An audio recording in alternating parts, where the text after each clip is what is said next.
dan smo izvedli preverjanje kandidatov za vojaškega policista iz praktičnih postopkov.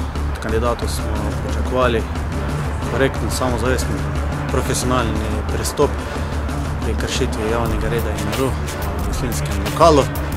Tukaj dežurne vojaške policije v častniškem klubu je prišlo do kršenja javnega reda in miru.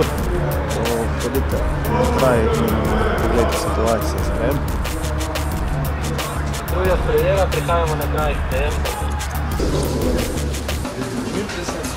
Preklad? Ja. Vode!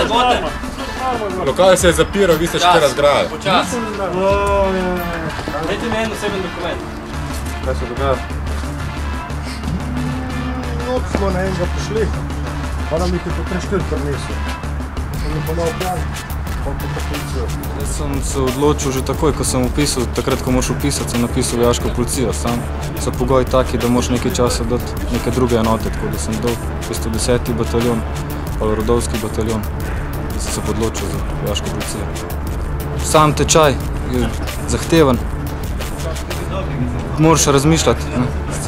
Ko priješ v prostore, pa to moraš ukazovati, moraš uporabljati glas.